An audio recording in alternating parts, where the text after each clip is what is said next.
자, 수업 시작했습니다. 안녕하십니까? 네. 자, 오늘부터 해서 여러분들이 이제 기출과정, 월요일 과정, 기출과정을 진행을 좀 하도록 할 건데, 여러분들 이제 기출문제집은 다 받으셨죠? 네. 기출문제집은 여러분들한테 가장 중요한 문제라고 생각을 하시면 돼요. 그래서 시험 보는 그날까지 기출문제는 수십 번 반복을 하셔야 됩니다. 뭐 장담컨대 기출문제만 완벽하게 외워도 여러분들 80점 맞는 데는 아무 지장 없어요. 그러니까 100점까지는 좀 무리가 있다고 하더라도 거의 기출문제만 정확하게 보신다고 하시면 실제 기출문제에서 나왔던 문제들이 다시 재탕해서 나오는 확률이 거의 한 80% 정도 돼요. 그러니까 나왔던 지문들에 대해서 어떠한 식으로 장난을 치고 어떠한 식으로 문제를 내는지에 대해서 잘 확인만 해주신다 그러면 나중에 문제 풀 때 굉장히 도움이 많이 될 거예요. 그러니까 나중에 이제 또 7, 8월 달에 가면은 또 예상 문제 풀이 과정을 우리가 또 진행을 하게 되는데 예상 문제 풀이 과정은 이제 기출 문제 과정에서 조금 빠진 부분이라든지 조금 업그레이드된 부분들이 좀 있다고 생각을 한다 그러면 기출 문제는 가장 기본적인 형식의 문제 중에서 여러분들 시험 문제에서 나올 확률이 가장 높은 것들만 모아놨다고 보시면 돼요. 그러니까 기출 문제가 여러분들한테는 제일 중요한 부분이라고 생각을 하시고 틈틈이 시간 나실 때마다 꾸준하게 풀어주시길 부탁드릴게요. 아셨어요? 그러니까 자주 보면서 익숙해지는 게 중요한 거예요. 여러분들 눈에 익숙해지면 그게 여러분들한테 도움이 되는 거니까. 그리고 오시기 전에 미리 문제를 좀 풀어가지고 오시길 부탁드리겠습니다. 그러니까 지금 우리가 기출문제가 지금 두 가지 형태로 돼 있죠? 앞에 부분이 해설편이고 뒤에 부분이 지금 문제편인데 문제편은 꾸준하게 풀어보세요. 그래서 오시기 전에 미리 문제를 그날 수업할 내용 진도표 지금 나와 있을 거니까 진도표에 맞춰서 여러분들이 문제를 풀고 답이 두 개가 보이면 그냥 두 개로 체크하시고 딱 풀었는데 답이 안 보이면 안 보인다고 체크하시고 상관은 없어요. 그리고 저랑 같이 풀면서 놓치고 간 부분이 어디가 있는지 이러한 것들만 잘 체크만 좀 해주시길 부탁드릴게요. 그리고 뭐 우리 지금 종로에서 오신 분들 계시죠? 그러지 않나요? 네, 아마 계실 건데 아마 이승훈 쌤하고 저하고 수업 스타일이 약간 좀 다를 수는 있어요. 다를 수는 있는데 크게 차이는 안 날 거예요. 그냥 따라와 주시길 부탁드릴게요. 아시겠나요? 네. 자, 그러면 자, 지금부터 해서 여러분들 문제풀이 진행을 좀 하도록 하겠습니다. 자, 우리 조세 총론부터 해서 지금부터 진행을 좀 할 건데 자, 우리 조세 총론 시험지에서는 기본적으로 몇 문제 나온다 그랬어요? 몇 문제 나오는지는 알아야 될 거 아니에요. 네. 한 문제에서 보통 두 문제. 근데 워낙에 등락폭이 너무 심해요. 조세 총론은. 그러니까 작년 같은 경우에는 두 문제가 출제가 됐었고 그 전년도하고 그 이전 연도에는 아예 출제가 안 됐었고요. 그러니까 두 문제가 나올 때도 있고 한 문제가 나올 때도 있고 아예 안 나올 때도 있고요. 그래서 조세 총론은 범위가 너무 넓고 대신 나오는 부분이 어디 딱 정해져 있지는 않습니다. 그러다 보니까 거의 복불복이라고 생각을 하셔야 돼요. 그러니까 그냥 여기에 나와 있는 부분들만 집중적으로 정리를 하신 다음에 만약에 이 배운 내용에서 안 나온다 그러면은 그냥 이게 내 운이 안 되나 보다 생각하고 찍으셔야 된다고 생각하셔야 되고요. 아셨어요? 뭐 나오는 부분이 있으면 배운 부분에서 나오면 그냥 맞추시면 되는 거고 그렇게 생각하시고 준비하시길 바랍니다. 자, 그러면 우리 간단하게 다시 한번 정리를 좀 해보죠. 자, 우리 조세의 개념에 대해서 여러분들 이미 다 살펴봤을 건데 다 배우셨던 내용이니까 그냥 보세요. 자, 조세란 무엇을 이야기하느냐? 조세는 누가 부과한다? 조세를 부과하는 주체는 누구다? 국가나 지방자치단체다. 그래서 국가가 부과를 하면 무슨 세금? 국세. 지방자치단체가 부과를 하면 지방세입니다. 무슨 목적으로 징수를 하느냐? 경비에 충당할 목적으로 징수를 하게 될 것이고 누가 내느냐면 과세 요건을 충족한 자에게 부과가 된다. 이미 다 배웠던 내용들이에요. 그냥 보세요. 자, 그 다음에 조세는 직접적이고 개별적인 반대급부가 있다 없다? 반대급부 없이 부과된다. 즉 다시 말해서 대가성이 있다 없다? 없다. 그 다음에 조세는 강제적으로 징수하는 세금이죠. 그 다음에 세금은 무엇으로 납부하는 것을 원칙으로 한다?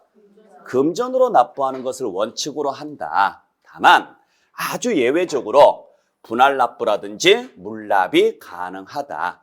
자, 그래서 요게 조세의 특징인데 이 중에서 여러분들이 꼭 기억을 좀 해주셔야 될 것은 분할납부가 되는 것과 물납이 되는 것 꼭 기억을 좀 해주셔야죠. 그래서 다시 한번 정리를 해보죠.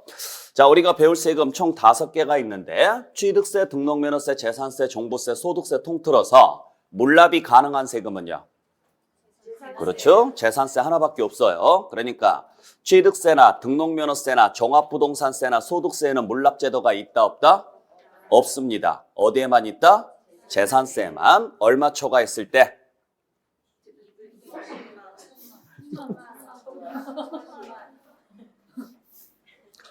이제부터는 저랑 싸우자라는 거예요, 이제. 아셨죠? 네. 얼마 초과했을 때? 그렇죠. 1,000만 원 초과했을 때. 그래서 1,000만 원 초과했을 때 무엇으로 물납이 가능하다? 관할구역 내에 소지하는 부동산으로. 그리고 물납 신청은 언제까지 한다? 납부기한 10일 전까지. 됐죠? 자, 그 다음에 분할납부가 되는 거. 취득세 분할납부 된다, 안 된다? 안 됩니다. 등록면허세 안 되죠? 재산세 되죠? 얼마 초과? 그렇죠? 250만 원 초과 몇 개월? 2개월 이내 분할납부가 가능하죠? 그 다음에 종합부동산세 돼야 안 돼요? 되죠? 얼마 초과? 250만 원 초과 몇 개월? 6개월 이내 분할납부가 가능하고 양도소득세 분할납부 돼야 안 돼요? 되죠? 얼마 초과? 얼마 초과? 1,000만 원 초과. 네. 괜찮아요. 지금 열심히 틀리세요. 네. 언제 가서 맞추면 돼요? 그렇죠. 시험장에 가서 맞추시면 돼요. 그러니까 지금은 열심히 틀리세요. 저는 항상 수업할 때 그러거든요. 많이 틀리시라 그래요. 왜냐하면 내가 틀려야 어떤 부분에서 잘못된 줄 알아요. 그러니까 이게 창피한 게 아니라 나중에 시험장 가서 잘만 맞추시면 돼요. 그죠? 그러니까 열심히 틀리시고 상관은 없습니다. 그때 가서 틀리시면 죽여버릴 거예요, 진짜. 자, 몇 개월? 2개월이죠. 자, 그래서 우리가 물납과 분할납부가 다 되는 것은 뭐밖에 없다? 재산세밖에 없고 종합부동산세나 소득세는 물납은 안 되더라도 뭐는 가능하다? 분할납부는 가능하다라는 거. 다 배우셨던 내용들이니까 다시 한번 확인하시고, 자, 특히 우리가 물납 같은 경우는 그냥 1,000만 원 초과라고 정리를 해놓으시면 되고 분할납부는 250만 원 초과 2개월로 딱 정리를 하신 다음에 종합부동산세는 개월수가 달라지고 양도소득세는 금액이 달라지고요. 그러니까 250만 원 대신 1,000만 원을 쓰면 양도소득세고 2개월 대신 6개월을 쓰면 종합부동산세고요. 정리할 수 있겠어요? 네, 그렇게 해서 여러분들 확인해 주시길 부탁드립니다. 자, 그래서 취득 단계에서 내는 세금인 취등록세에서는 물납이나 분할납부 제도가 있다 없다? 없다. 보유 단계에서 내는 세금인 재산세, 종부세 중에서는 재산세만 물납과 분할납부가 가능하고 종합부동산세는 물납은 없고 분할납부만 된다. 양도소득세도 역시 물납은 없고 뭐만 가능하다? 분할납부만 가능하다라는 거. 꼭 기억을 좀 해주시길 부탁드립니다. 자, 그러면은 이 내용을 기준으로 해서 자, 우리 1번 한번 풀어보죠. 조세의 납부 방법 중 물납과 분할납부가 둘 다 가능한 것은 자, 항상 문제를 풀 때 질문의 포인트가 무엇인지를 확실하게 아는 게 중요한 거예요. 그러니까 지금 여기에서 물어보는 것은 2개를 물어봤죠? 물납과 분할납부가 둘 다 되는 것을 물어봤어요. 그러면은 지금 보신 바와 같이 물납이 되는 게 많아요? 분할납부가 되는 게 많아요? 그렇죠. 그리고 분할납부가 되는 것 중에서 물납이 가능하죠? 결국에는요. 물납과 분할납부가 다 되는 것을 찾아라. 뭐 찾으라는 이야기예요? 그렇죠. 물납 찾으라는 이야기예요. 그러니까 분할납부가 되는 것 중에서 일부가 뭐가 되는 거예요? 물납이 되는 거예요. 그러니까 분할납부가 되는 것 중에서 일부가 뭐가 되느냐면 물납이 가능해요. 결국에는 2개가 다 되는 걸 찾아라. 뭐 찾아라? 물납되는 거 찾아라. 이해되셨어요? 그러면 우리가 배운 것 중에서 물납되는 거 딱 하나밖에 없죠. 뭐예요? 그러면은 자, 기억번을 봤더니 소득세니까 안 되네요. 니은번에 봤더니 종합부동산세 안 되고 디귿번에 취득세 안 되고 니을번에 재산세 나와 있네요. 뒤에 도시지역분이 나오든 안 나오든 신경 쓰지 마시고 얘가 나왔으면 가능하다는 이야기죠.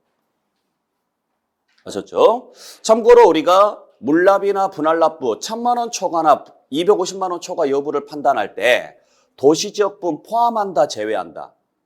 포함해서 판단하니까 도시지역분까지 가능한 이야기고 지역자원시설세는 안 됩니다. 아셨죠? 그러니까 우리가 배운 것 중에서 그 범위 내에서만 찾아내시면 돼요. 하여간 물납이 가능한 것은 지금 여기서는 재산세 하나뿐이죠. 참고로 자, 소득세는 물납은 돼요, 안 돼요? 소득세 물납 안 되죠? 분할납부는 돼요, 안 돼요? 분할납부는 가능하죠. 그러니까 소득세는 물납은 안 되더라도 뭐는 가능하다? 분할납부는 가능하고 종합부동산세도 물납은 안 되지만 분할납부는 가능하죠? 취득세는요? 어차피 둘 다 안 되죠. 재산세는 둘 다 가능하죠. 지역자원시설세는 물납은 안 되더라도 분할납부는 가능합니다. 아시겠죠? 여러분들 해설지에 다 나와 있으니까 나중에 확인 좀 같이 해주시길 부탁드릴게요. 네. 자, 그래서 이 정도 정리를 좀 해주시면 될 것 같고. 자, 그 다음에 2번 문제를 보죠. 자, 2번 문제 보시면은 뭘 물어봤느냐면 특별시세 세목이 아닌 것은 이렇게 물어봤죠? 자, 그래서 봤더니 주민세, 취득세, 지방소비세, 지방교육세, 등록면허세 나와 있습니다. 자, 그러면 우리가 배운 세금 중에서 어차피 지금 특별시세라고 물어봤으니까 지방세라는 거잖아요. 그럼 여러분들 우리가 지방세는 어차피 취득세하고 등록면허세하고 재산세 3개만 배웠죠? 그러니까 우리가 배운 세금 총 5개 중에서 취득세하고 등록면허세하고 재산세까지가 전부 다 뭐에 해당하는 세금이에요? 그렇죠. 다 지방세에 해당하는 세금입니다. 그 다음에 종합부동산세하고 소득세는요? 다 국세에 해당하는 세금입니다. 문제는 국세는 관할관청이 어디다? 그렇죠. 세무서죠. 관할관청이 세무서가 되겠죠? 자, 문제는 이제 지방세가 문제인데 지방세는 어떻게 외웠어요? 특, 광, 도, 시, 군, 구 이렇게 외우시라고 그랬죠? 그래서 위에 3개가 취득세, 밑에 3개가 재산세, 맨 뒤에 거 2개 연결한 게 등록면허세. 항상 기억을 해주시라고요. 그래서 특광도 시군구 딱 적어놓고 위에 3개가 취득세, 밑에 3개가 재산세, 맨 뒤에 거 2개 연결한 게 등록면허세. 그러니까 취득세는 지방세 중에서 특광도세에 해당하고 등록면허세는요 도구세에 해당하고 재산세는요 시군구세에 해당하는 거죠. 자, 근데 문제에서는 지금 뭘 찾으라 그랬어요? 특별시세가 아닌 것은 했습니다. 그러면은 취득세는 특별시가 들어가요, 안 들어가요? 들어가잖아요. 등록면허세는요? 들어가요? 안 들어가잖아요, 등록면허세. 재산세는 들어가요, 안 들어가요? 재산세 안에 특별시가 있어요, 없어요? 없잖아요. 지금 특별시 여기밖에 없다니까요? 오픈 테스트예요. 보여줘놓고 지금 물어보는 거예요. 자, 지금 특별시 우리가 배우는 세금 딱 3가지 중에서 지금 보시면 특별시가 들어가 있는 것은 취득세 하나뿐이에요. 자, 등록면허세 범위에 특별시 없죠? 재산세 범위에 특별시 있어요, 없어요? 없어요. 결국에는 뭐 찾으라는 이야기예요? 등록면허세 아니면 재산세 찾으라는 이야기죠. 그래서 1번부터 5번 봤더니 등록면허세나 재산세 있어요, 없어요? 있어요? 그럼 걔가 답인 거죠. 자, 내가 지금 주민세라든지 지방소비세라든지 지방교육세가 무슨 세인지는 알아요, 몰라요? 모르죠? 몰라도 된다는 이야기예요. 그러니까 이게 재밌는 게 뭐냐면 여러분들께서 안 배우는 문제가 시험지에 나올까 안 나올까요? 나옵니다. 문제는 그게 답은 거의 안 된다라는 이야기예요. 그러니까 우리가 지금 요 내용은 아예 안 배웠거든요. 주민세라든지 지방소비세라든지 지방교육세는 아예 안 배운 내용이에요. 만약의 경우에 여기에 재산세나 등록면허세가 아예 없었다. 그러면 일단 얘는 아니니까 얘는 버리고 만약에 여기가 재산세나 등록면허세가 아니고 이상한 게 나왔다. 그러면 그냥 찍으셔야 돼요. 안 그러면 여러분들께서 지방세 11개 세목을 다 외우셔야 되는데 그럼 미친 짓이잖아요. 안 그래요? 외우실 거면 외우셔도 돼요. 근데 별로 권장은 안 해드립니다. 굳이 외울 필요 없습니다. 우리가 배운 범위 내에서 분명히 답은 나와요. 그러니까 이게 그러면 왜 안 배우는 걸 냅니까? 어차피 지문을 5개를 만들어야 되니까 답은 이미 배운 범위에서 줘놓고 나머지 부분은요. 다른 데서 그냥 집어넣는 것뿐이에요. 그러니까 그렇게만 알고 계시면 돼요. 자, 그래서 만약에 특별시세다, 군세다, 구세다, 뭐 광역시세다 이런 식의 문제가 나왔다. 그러면 딱 요 그림 그려놓고 문제 푸시면은 문제 푸는 데는 아무 지장 없습니다. 아셨죠? 네, 그렇게만 여러분들이 정리를 좀 해주시길 부탁드릴게요. 자, 그 다음에 세 번째. 자, 뭘 물어봤습니까? 그렇죠.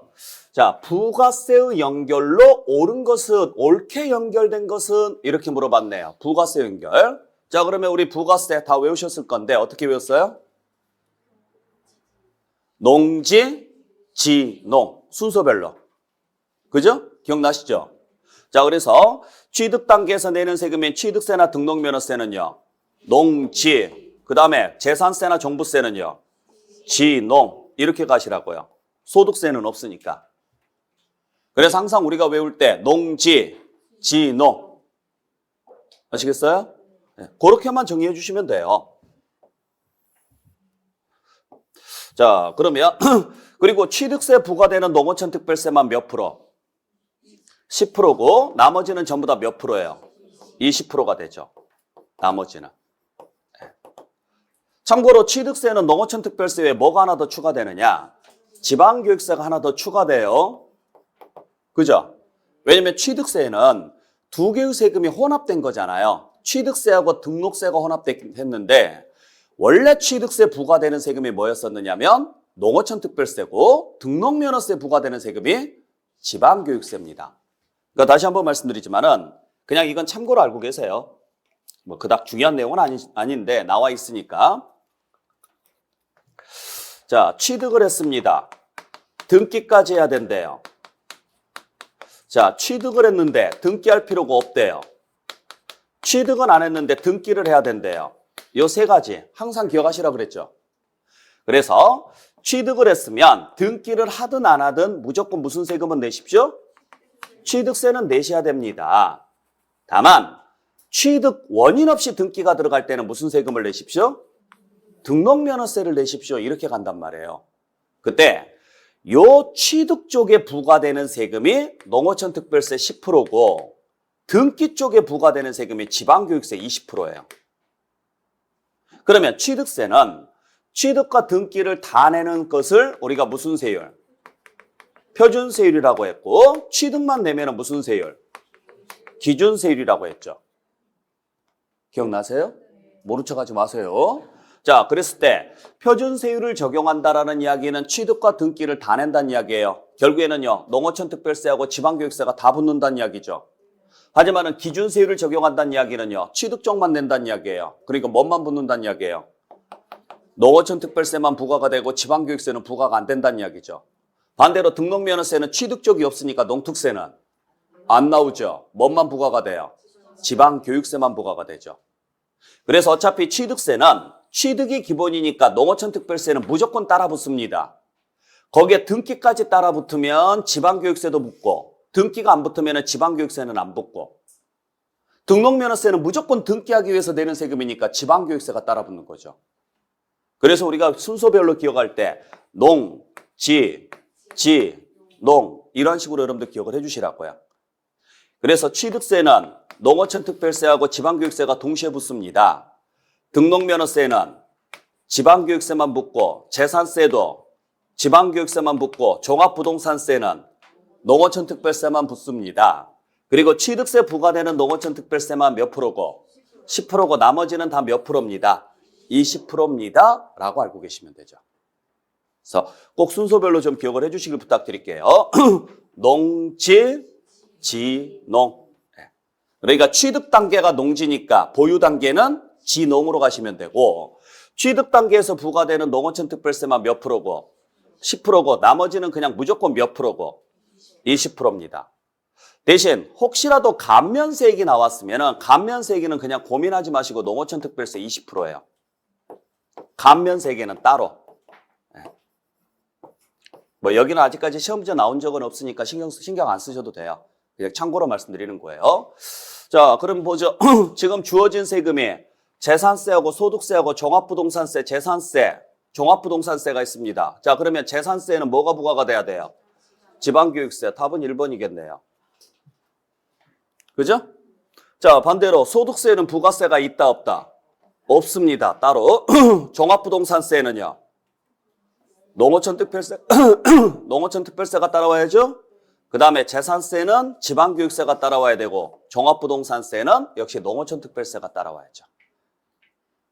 딱 적어놓고 문제 푸시면은 크게 문제될 건 없어요. 이것도 어려운 내용은 아니니까 이건 기본적으로 외워야 될 항목들입니다. 그래서 잘 정리를 좀 해주시길 부탁드리고. 자, 그 다음에 이제 우리 총론 부분에서 제일 많이 나오는 부분, 학교론 문제하고 같이 비교해서 제일 많이 나오는 부분이에요. 학교론에서도 자주 나오는 문제인데, 자, 취득 단계에서 내는 세금이 있고 보유 단계에서 내는 세금이 있고 양도 단계에서 내는 세금이 있습니다. 그랬을 때 우리 취득 단계에서 내는 세금 중에서 가장 대표적인 게 뭐예요? 취득세하고 등록면허세죠. 보유 단계에서 내는 세금 중에서 가장 대표적인 게 재산세하고 종합부동산세, 양도 단계에서 내는 세금 중에서 가장 대표적인 게 양도소득세가 있죠. 자, 그때 여러분들이 꼭 기억하셔야 될 거 몇 가지 있다 그랬어요. 첫 번째, 지방교육세는 취득과 보유 단계에서는 나오더라도 양도 단계에서는 나온다 안 나온다? 절대로 안 나온다. 꼭 기억해 주시고. 두 번째, 소득세는 어디에서만 나온다? 보유와 양도 단계에서만 나온다. 보유와 양도 단계에서.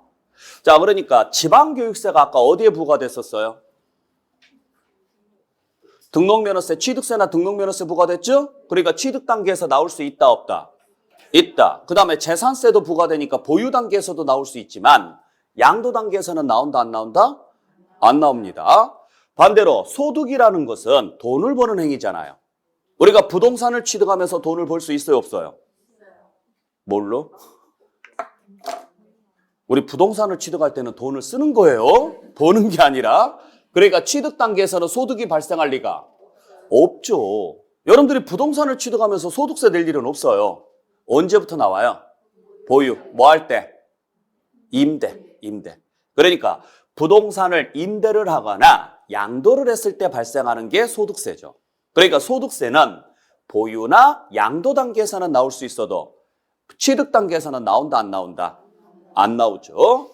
자, 그 다음에 농어촌 특별세가 있습니다. 농어촌 특별세는 취득과 보유와 양도 단계에서 다 나온다 그랬어요. 그 다음에 부가가치세도 취득과 보유와 양도 단계에서 다 나온다 그랬죠? 그래서 이건 앞자만 떠서 어떻게 외워라? 농부라고 외우시라 그랬습니다. 그래서 농부는 부지런하다. 부지런하니까 모든 단계에서 다 나옵니다. 그 다음에 인지세는 매매계약세만 붙으니까 취득과 양도 단계에서는 나오더라도 보유 단계에서는 나온다 안 나온다? 안 나온다. 요건 꼭 기억을 좀 해주셔야 돼요. 자, 그래서 정 안 되면 이렇게 외우시라고 그랬죠? 우리가 공부부터 한다, 돈부터 번다. 돈부터 벌 거예요? 공부부터 해야 돼요? 돈부터 벌어야 돼요? 제발 공부부터 하시라고요. 지금 여러분들 공부한 다음에 내년에 오픈해가지고 돈 버시라고요. 그러니까 공부하는 게 앞에 2개, 돈 벌어오는 게 뒤에 2개. 추접한 게 중요한 게 아니라 그랬어요. 외우는 게 중요한 거예요. 그러니까 교육이 앞에 2개, 취득과 보유. 그 다음에 소득이 뒤에 2개, 보유와 양도. 자, 그 다음에 농부는 부지런하다. 부지런하니까 모든 단계에서 다 나온다. 그래서 농어촌 특별세하고 부가가치세가 보인다. 그러면 모든 단계에서 다 나온다고 보시면 되고, 인지는, 수입인지는 어디에만 붙는다? 매매계약세에만 붙는다. 매매계약세에만. 그러면 매매계약세니까 매도자용, 매수자용. 매도자용은 양도, 매수자용은 취득. 임대계약세에는 수입인지가 붙는다 안 붙는다? 안 붙는다. 그러니까 보유 단계에서는 나온다 안 나온다? 안 나온다. 요거 꼭 기억을 좀 해주시라고요. 그래서 이 문제는 학개론 문제에서도 자주 나오고 세법 문제에서도 자주 나오는 내용이니까 잘 정리하시길 바랍니다. 자, 그러면은 이 내용을 가지고 한번 풀어보죠. 자, 4번 문제 보겠습니다. 자, 여러분들께서 지금 딱 보시면 아시겠지만은 박스 형태 문제가 나와요. 박스 형태 문제가 나왔을 때 딱 두 가지 형태가 있습니다. 하나는 개수를 물어보는 문제가 있고 또 하나는 이러한 식으로 인해서 짝 맞추는 문제가 있어요. 개수를 물어보는 문제는 어지간하면 건너뛰시는 게 좋아요. 왜냐하면 다 봐야 되니까. 대신 짝 맞추는 문제는 무조건 풀고 가세요. 풀고 가시는데 잘 보셔야 될 게 지금 세금이 여러 개가 나와 있죠. 그럼 제일 먼저 뭐부터 확인해야 될까요? 아니죠. 여기서 제일 먼저 확인해야 될 것은 딱 봐도 지방세, 국세 섞여 있죠? 그러면 가장 놓치기 쉬운 부분이 뭐냐면 국세를 물어봤는지 지방세를 물어봤는지 이걸 안 보고 여기부터 보시는 분들이 있어서 그래요. 이거부터 보시면 안 돼요. 박스 형태 문제 중에서 이러한 식으로 문제가 딱 나왔다. 국세랑 지방세랑 섞여서 나왔다. 그러면 제일 먼저 봐야 될 것은 여기서부터 봐야 돼요. 여기가 국세를 물어볼 수도 있고 지방세를 물어볼 수도 있어요. 만약에 국세나 지방세를 물어보면 버릴 게 생기잖아요. 근데 지금은 다 물어봤죠? 그럼 일단 못 버립니다. 그러니까 일단은 여기부터 체크하고 들어가시는 게 상책이에요. 그리고 나서 봤더니 무슨 단계를 물어봤어요? 자, 취득 단계를 물어봤으니까 우리는 취득 단계를 찾는 게 아니라 취득 단계 아닌 걸 버릴 것부터 찾으라고요. 그러면 답 찾기가 쉬워요. 자, 그러면 보죠. 재산세는 취득이다 아니다? 아니니까 기업번은 버립니다. 자, 그러면 니은번으로 가는 게 아니라 기업번부터 일단 버리고 가시라고요. 그러면 찍을 게 2개밖에 안 남죠? 그러니까 찍어도 최소한 찍어도 몇 번으로 찍어야 돼요? 4번 아니면 5번으로 찍으라고. 사람이 찍어도 예의가 있어요. 대놓고 찍지 마시고. 그러면 4번하고 5번의 공통점이 뭐예요? 니을하고 미음이네요. 그러면 니을하고 미음은 볼 필요 없잖아요. 결국 우리는 니은하고 디귿만 보시면 된다는 이야기인데 니은번을 봤더니 뭐예요? 농어촌 특별세는 농부는 부지런하죠. 부지런하니까 다 나와야 되니까 니은은 들어가야 돼 안 들어가야 돼요? 들어가야 되네요. 그럼 답은 4번이겠네요. 딱 2개만 보면 답 나오잖아요. 아셨어요? 문제를 정석대로 풀려고 하지 마세요. 우리는 야매로 풀어서 지금 합격하는 게 중요한 거예요. 여러분들은 이걸 배워가지고 나가서 써먹는 게 중요한 게 아니라 시험을 봐서 뭐 하는 게 중요해요? 합격하는 게 중요해요. 그러니까 최대한 짧은 시간 내에 최대한 효과적으로 문제를 푸는 게 가장 중요한 거라고요. 이걸 다 읽으면서 그래 얘는 뭐 취득은 아니야, 보유야, 그리고 양도는 아니야. 요딴 거 하지 마시라고요. 이거 하고 날 쓰면 언제 푸냐고 이걸. 아셨어요? 네. 자, 참고로 일단 취득, 보유, 양도자 이렇게 놓고 봤을 때 기억번은 보유 단계에서만 나오죠? 니은번은요? 다 나오죠? 디귿번은 보유에서만 나오죠? 니을번은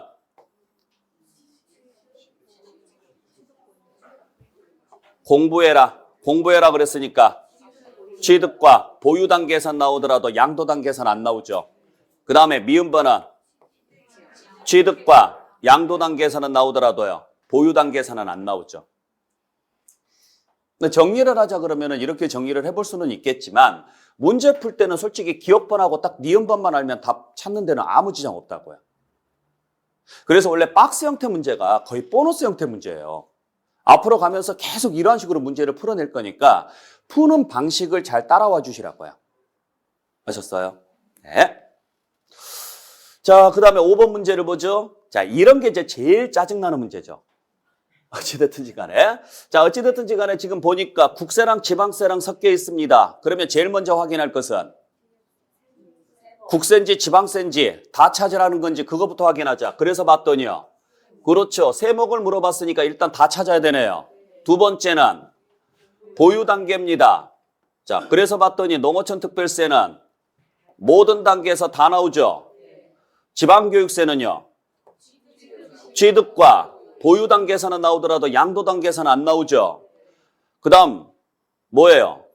소득세입니다. 소득세. 소득세니까 보유와 양도 단계에서는 나오죠. 그 다음 지역자원시설세입니다. 지역자원시설세는 어디에 같이 나와요? 지역자원시설세는 뭐랑 같이 나와요? 재산세랑 같이 나오죠. 재산세랑. 재산세와 납기가 같을 때는 재산세 고지서에 나란히 적어서 고지한다.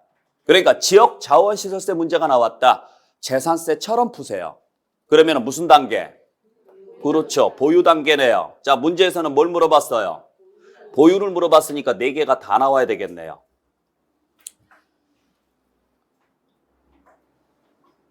문제 풀 수 있겠어요? 네. 몇 번 연습해 보시면 금방 문제 풉니다. 이건 어려울 내용 아니니까 잘 정리해 주시길 부탁드릴게요. 자, 그래서 이렇게 정리하시고 자, 그 다음에 6번 문제를 보죠. 우리 가끔 용어 문제가 출제가 되거든요. 자, 용어에 관한 설명으로 틀린 것을 했습니다. 자, 그래서 봤더니 1번 보니까 제가 보통 문제를 풀 때 이런 식으로 지문 형식의 문제가 나오잖아요. 그러면 항상 어디부터 문제를 볼 거냐면 맨 끝에서부터 역으로 문제를 풀어 올라갈 거예요. 항상. 왜냐하면 한국말이 어순이 그래요. 한국말 어순이. 그러니까 우리 한국말이 항상 결론은 어디에 나와요? 끝에 나옵니다. 그래서 우리가 항상 그러잖아요. 한국말은요. 끝까지 들어봐야 된다 그랬어요. 그러니까 외국어하고 좀 다른 게 이런 부분들이 좀 있어요. 영어가라든지 영어권은 전부 다 결론이 앞에 나옵니다. 나는 이랬어. 어쩌고 저쩌고 저쩌고 저쩌고 이게 기본이에요. 주어, 목적어, 보어가 기본이잖아요. 근데 한국말은 주어가 있고 그 다음에 보어가 있고 그 다음에 목적어가 맨 마지막에 나와요. 그러다 보니까 결론을 모르고 앞을 보면 이 사람이 하고자 하는 이야기가 무슨 이야기인지 전혀 알 수가 없습니다. 그러니까 영화 같은 경우는 결론을 알아야 돼요? 몰라야 돼요? 몰라야 돼. 스포하면 죽여버려야 돼요. 그죠? 모르고 봐야 막 재미도 있고 이걸 찾아가는 느낌도 있는데 우리가 이야기를 할 때는 결론을 알고 앞에 이야기를 들으면 어때요? 쓸데없는 부분을 빼고 들어간단 말이에요. 근데 결론을 모르고 들으면 답답해요. 시간만 지체가 되고. 그러니까 친구랑 이야기할 때, 야, 우리 여행 한번 갈까? 오, 그래, 좋아. 어쩌고 저쩌고. 어디 갑니까? 좋더라, 좋더라. 이렇게 한 3시간 이야기했는데 마지막에요. 근데 그때 나 시간 안 될 것 같아. 아니, 그러면 그때 시간 안 될 것 같으면 미리 이야기를 하던가. 아니, 3시간 동안 뭔 이야기 했냐고, 지금까지. 이게 문제가 생기는 거예요. 그래서 문제를 풀 때도 마찬가지예요. 항상 문제를 보면 거의 대부분이 물어보는 관점이 어디에 나오느냐면 맨 끝에 나와요. 그러면 끝을 보면 앞에 가서 쓸데없는 부분을 안 보겠죠? 그래서 되도록이면 뒤에서부터 연결을 하는데 용어는 어쩔 수 없어요. 용어는 앞에서부터 봐야 돼요. 왜? 뭘 물어보는지는 앞에가 나와 있으니까. 자, 그랬을 때 1번 보죠. 보통징수라고 물어봤습니다. 여러분들 보통징수 나오면 딱 하나만 확인하면 되죠. 뭐? 그래요. 다른 거 다 필요 없어요. 고지서라는 말이 나오는지 안 나오는지만 확인하시면 돼요. 그래서 쭉 봤더니 고지서라는 말이 있다 없다?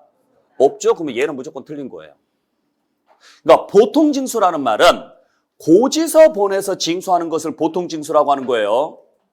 참고로 징수할 여건이 좋은 자로 하여금 대신 징수하게 하는 것, 이걸 무슨 징수라고 하느냐면 특별징수라 그래요. 특별징수. 그래서 우리 보통징수라는 말하고 특별징수라는 말이 있는데, 자 보시죠. 징수하는 방법 중에서 일반적으로 징수하는 것은 무슨 징수? 보통징수. 그래서 보통징수는 일반적으로 징수한다 그래서 반드시 무슨 글자가 나와야 돼요? 고지서 보내서 징수한다, 요 글자가 나와야 된다고요. 다른 거 다 필요 없고. 보통징수는 무조건 무슨 단어가 나와야 돼요?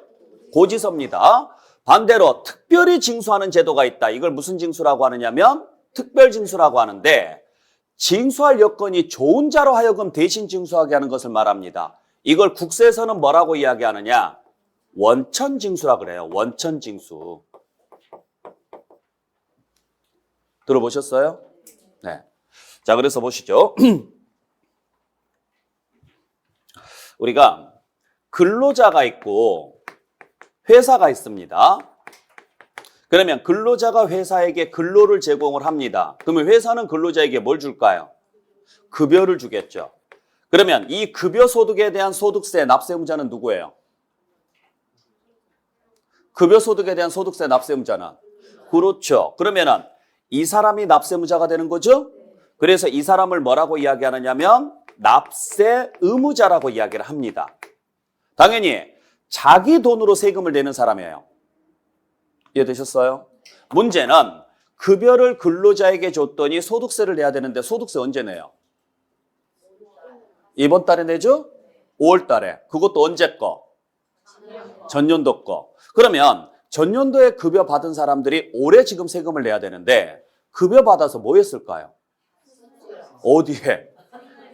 그렇죠. 우리 가족들 먹여 살리는 데 썼겠죠. 그런데 가족들 먹여 살리는 데 쓰고 나니까 남는 게 있어요, 없어요? 없어요. 그러니까 세금 낼 돈이 없다고 나중에 배째라고 나옵니다.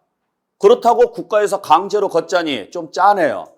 딴 데 뭐 술 먹고 이런 데 쓴 게 아니라 애들 가르치거나 먹고 사는 비용에 썼단 말이에요.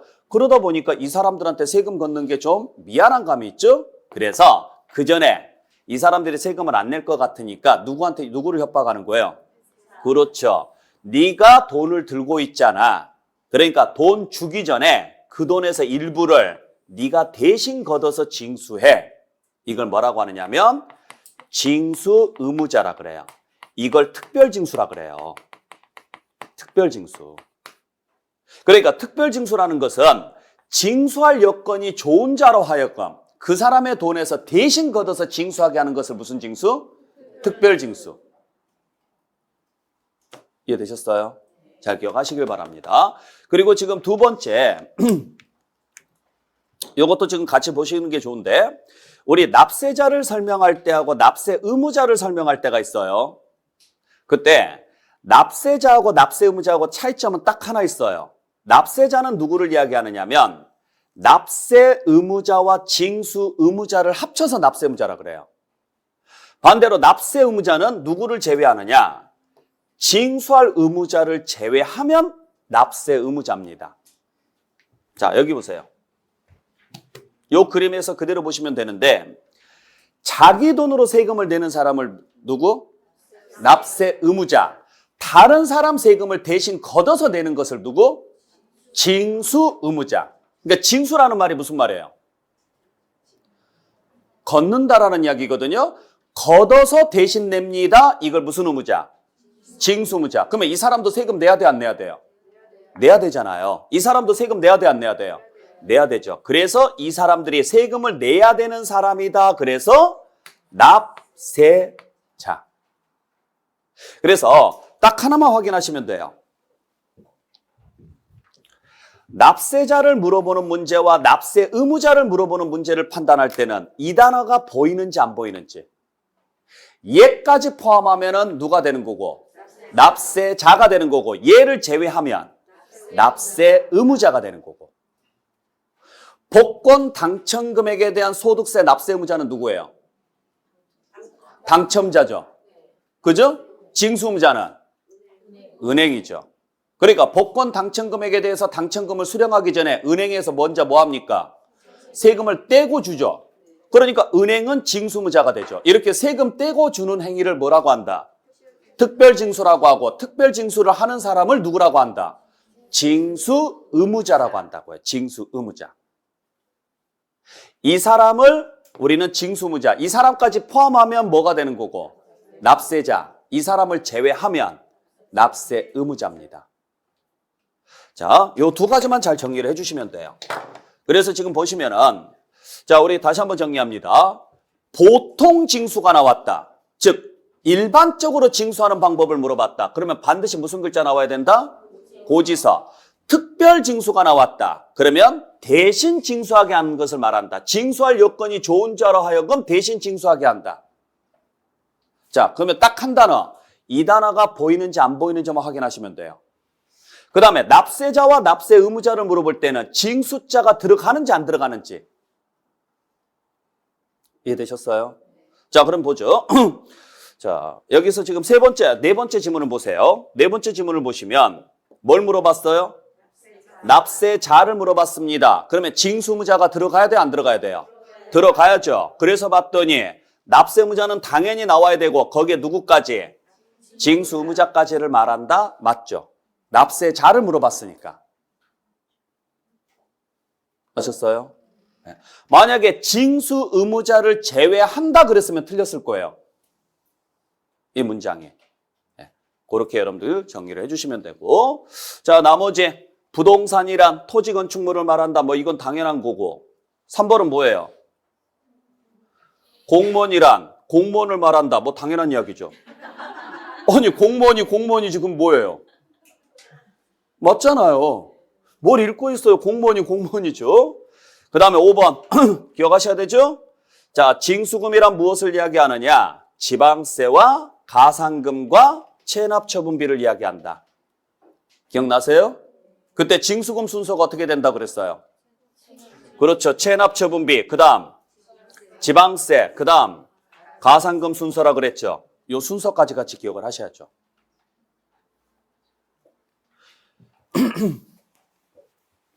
그래서 자, 우리가 고지서를 받았습니다. 고지서를 받은 사람이 고지서상 납부기한까지 납부를 하지 않습니다. 그러면 다시 뭘 보낸다 그랬어요? 고지서를 받은 사람이 고지서상 납부기한까지 납부를 하지 않게 되면 해당 관할관청에서는 다시 고지서 보냅니다. 그래도 안 내면 계속 고지서 보내다가 마지막 가서는요. 독촉장이나 최고장을 보낸다 그랬죠? 그래도 안 내면 압류해서 뭐 한다 그랬어요? 매각한다 그랬죠? 그때 고지서상 납부기한까지 안 내게 되면 이때부터 뭐가 붙기 시작하느냐면 이자가 붙기 시작하는데 그때 붙이는 이자를 뭐라고 해요? 가산금. 지방세에서는 가산금이라고 하고 국세에서는 가산세라고 하는데 지방세 문제만 나오니까 그냥 가산금이라고 알고 계시면 돼요. 그리고 여기서부터는요. 직접 찾아가죠. 찾아가니까 뭐가 발생하느냐? 출장비가 발생합니다. 그때 발생하는 비용을요. 체납자의 재산을 처분할 때 발생하는 비용이다. 그래서 무슨 비용? 체납처분비라고 합니다. 그래서 재산이 매각됐습니다. 요 매각대금에서 거둘 수 있는 돈을 뭐라고 한다? 징수금이라고 한다. 그러면 여기까지 왔다는 이야기는 일단 세금 냈다 안 냈다? 안 냈다. 그러면 이 돈이 발생을 했을 거 아니에요. 그래서 요 세 개를 요 매각대금에서 받아갈 수 있는 돈이다. 그래서 뭐라고 표현하는 거예요? 징수금이라고 표현하고 그때 징수금은 당연히 매각비용부터 가져간다고요. 아셨어요? 그리고 돈이 남으면 원금에서 깐다, 이자에서 깐다? 원금에서 깐다, 이자에서 깐다? 원금에서 깐다. 일반인이었으면 이자에서 깎겠죠. 그죠? 이자에서 까야 뭐가 남고? 원금이 남고 원금이 남아야 또 이자를 붙이는데 국가가 국민을 상대로 곶단짓거리 하면 된다 안 된다? 안 되니까 여기는 이 원금부터 깐다. 그래서 원금 까고 이자 까니까 순서가 이런 식으로 가는 거죠. 여기까지 같이 기억을 해주시길 부탁드릴게요. 자, 그래서 답은 1번이고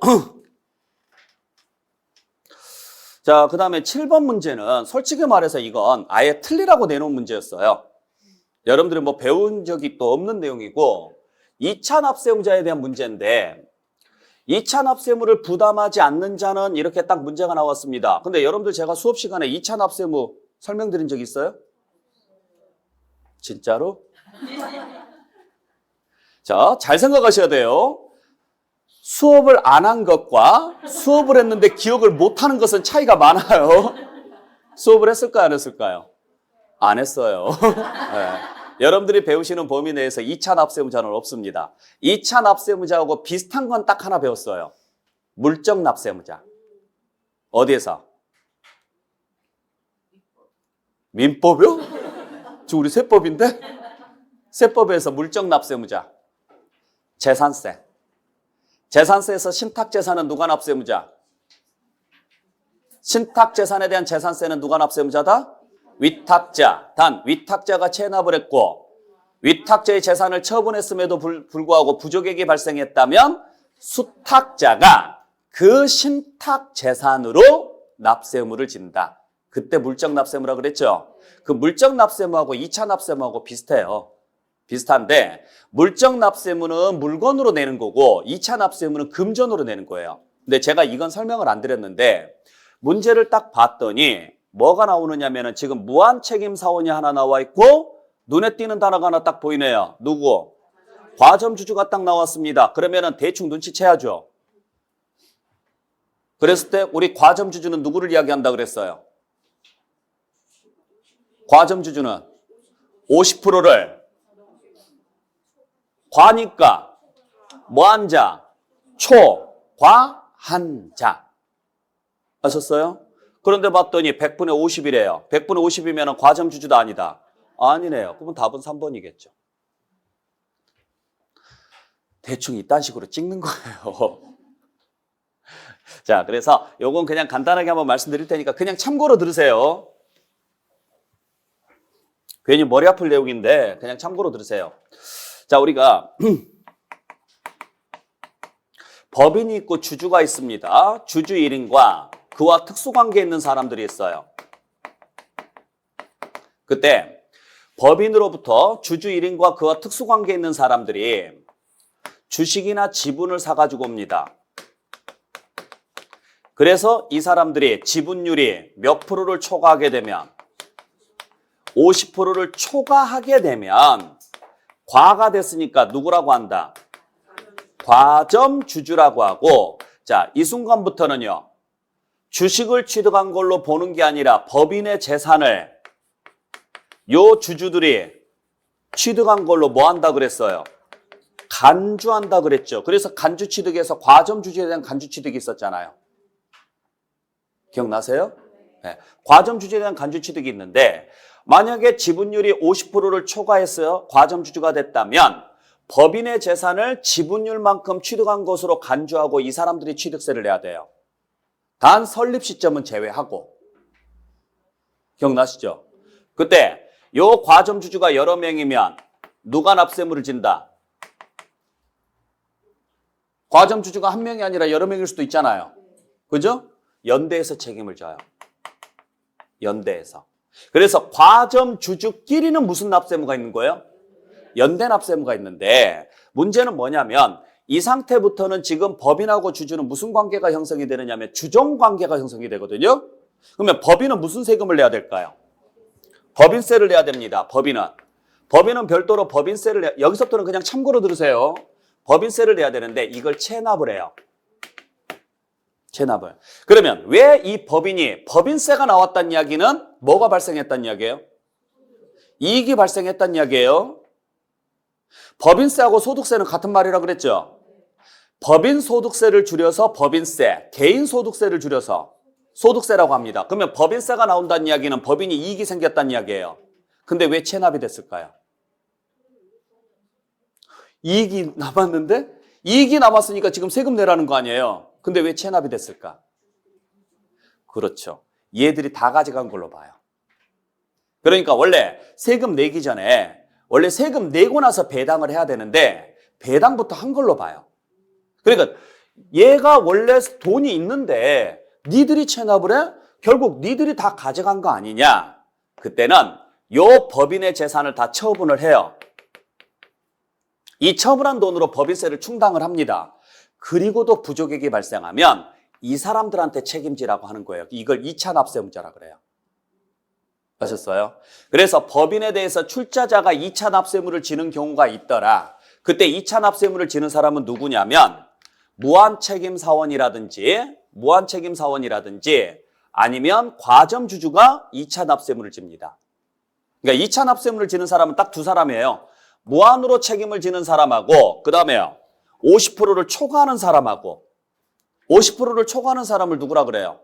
과점주주라 그래요. 근데 과점주주는 50%가 초과가 돼야 되는데 50%는 과점주주 아니잖아요. 그러니까 답은 3번인 거죠.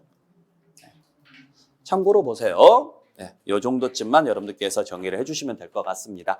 자, 그래서 여기까지 정리하시고 잠시 쉬었다가 납세무 성립부터 해서 계속 이어서 가도록 하죠. 쉬었다 갑니다.